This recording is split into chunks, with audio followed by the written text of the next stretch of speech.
In this next episode of our series, The Origins of U.S. State Names, we continue our journey to uncover 12 states whose names come from Native American languages and cultures. From Michigan, the Great Water, Minnesota, the Sky-Tinted Water, to Texas, meaning friends, and Utah, named after the Ute people.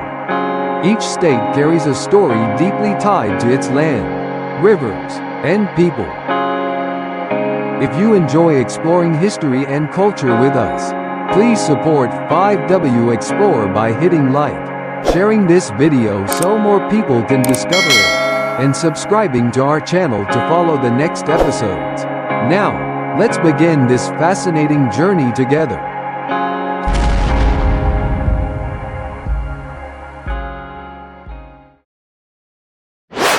Michigan, Great Water, Ojibwe.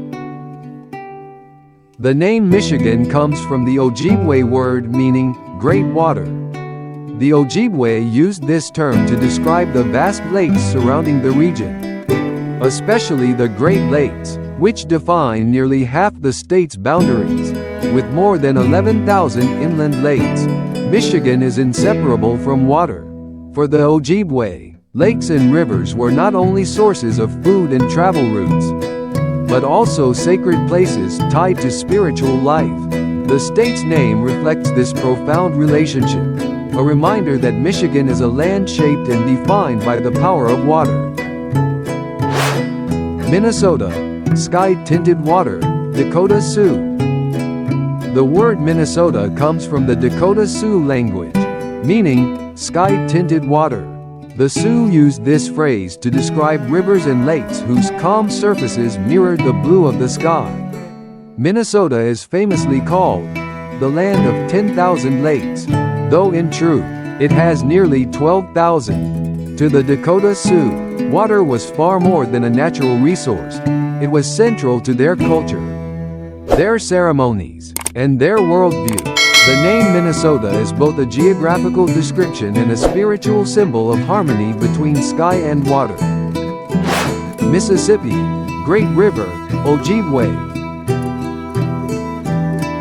The name Mississippi derives from the Ojibwe term Mississippi, which translates to Great River. This was the name given to the mighty Mississippi River, stretching over 2,300 miles from Minnesota to the Gulf of Mexico. For centuries, Native American tribes depended on this river for food, trade, and travel. It was a lifeline, binding communities together along its fertile banks. When Europeans arrived, they preserved the native name, recognizing its truth. Today, both the river and the state of Mississippi carry that legacy, a symbol of abundance and continuity. Missouri, people of the dugout canoes, Sioux. The state name Missouri comes from the Sioux language, meaning people of the dugout canoes. This was the name given to the Missouri tribe, who lived along the Missouri River, skilled in building and navigating wooden canoes. They relied on the river for fishing, trade, and survival. French explorers adopted this native term, and it eventually became the name of both the river and the state. Missouri later became a gateway for westward expansion, but its name continues to honor the indigenous people who lived by the water long before settlers arrived. Nebraska, Flat Water, Otto. The name Nebraska originates from the Otto language, meaning flat water. This was a description of the Platte River, a broad, shallow river that flows gently across the Great Plains. For the Otto and other Plains tribes, the Platte was a vital source of life, guiding seasonal migrations and providing access to buffalo herds. Unlike fast-moving rivers, its calm waters symbolized peace and stability. When settlers later entered the region, they retained the native word, and Nebraska became a state whose name recalls the quiet flow of the Platte River through endless prairies. North Dakota and South Dakota. Dakota equals allies, Sioux. The shared name Dakota comes from the Sioux language, meaning allies or friends. It referred to the Dakota Sioux, who valued unity and strength through cooperation among their clans. When the territory was divided, two states were created, North Dakota and South Dakota, yet both carried the same indigenous name. The word Dakota symbolizes not just a people, but a spirit of solidarity that endured even as the land was transformed. Today, both states remain deeply connected to Sioux traditions, through powwows, art, and sacred sites that honor this living heritage. Ohio, beautiful river, Iroquois. The name Ohio comes from the Iroquois word meaning beautiful river. It originally referred to the Ohio River, which winds gracefully through fertile valleys. For the Iroquois and neighboring tribes, the river provided food, trade routes, and fertile soil for crops. It was a place of abundance and harmony. Seen as a gift from nature, European settlers adopted the native word, finding it fitting for such a striking landscape. Today, Ohio is known as an industrial state, but its name continues to carry echoes of the river's beauty and the legacy of the people who first named it. Oklahoma, red people, Choctaw. The name Oklahoma comes from the Choctaw words Okla, meaning people, and Huma, meaning red. Combined, they form red people, a term once used to describe Native Americans themselves. In 1866, Choctaw leader Allen Wright suggested the name for the territory, which later became home to dozens of tribes forced to relocate during the Trail of Tears. Today, Oklahoma has one of the largest Native American populations in the United States. Its name stands as a reminder of resilience, survival, and the enduring presence of indigenous nations in the heart of America.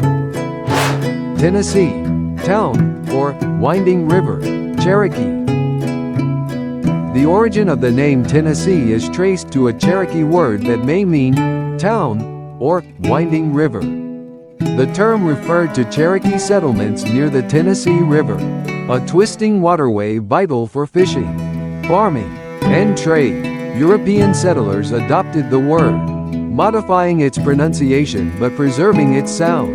Today, Tennessee is celebrated as a cradle of music, from country to rock and roll, yet the state's name is rooted in a much older story. It reflects a time when rivers shaped not just geography, but the identity and lifeblood of an entire people. Texas, friend, Caddo, via Spanish. The name Texas comes from the Caddo word Tasha, meaning friend or ally. When Spanish explorers arrived, they adopted the word as Tejas, eventually evolving into Texas in English. For the Caddo people, friendship and community were sacred values, defining their way of life. Though Texas later became known for independence and frontier spirit, its very name carries a message of unity and hospitality. Even today, the state's unofficial motto is friendship, a reminder that Texas began not with conquest, but with a word of kinship spoken in a native tongue. Utah, people of the mountains, Ute. The name Utah honors the Ute tribe, native people who lived in the Rocky Mountains and surrounding plateaus. The Ute were renowned for their hunting skills, horsemanship, and adaptability to harsh alpine environments. Their name came to represent the rugged, mountainous character of the region itself. When settlers arrived, they retained the indigenous name to designate the territory. Today, Utah is famous for its national parks and breathtaking landscapes, yet its name remains a tribute to the Ute, people of the mountains, who thrived in this land long before it became a state. Wisconsin, red waters, Algonquian. The name Wisconsin derives from an Algonquian word meaning red waters. It referred to the Wisconsin River, whose sandstone cliffs and red-tinted reflections gave the water a striking color. French explorers recorded the name as Wisconsin, which later evolved into Wisconsin in English. The state is now widely known for dairy farming and cheese, but its name preserves a native image of the land, a poetic vision of water touched by sunlight and stone. Through the name Wisconsin, the voice of the Algonquian people still whispers across time, coloring the map with memory. These names are not simply words. They are living links to the past. Each one carries the memory of native peoples who shaped, named, and cared for these lands long before they were states. The United States is often called a land of immigrants, yet its very map speaks the languages of its first inhabitants. If you enjoyed this journey into history and discovery, don't forget to like, share, and subscribe to 5W Explore for more stories hidden within the world around us.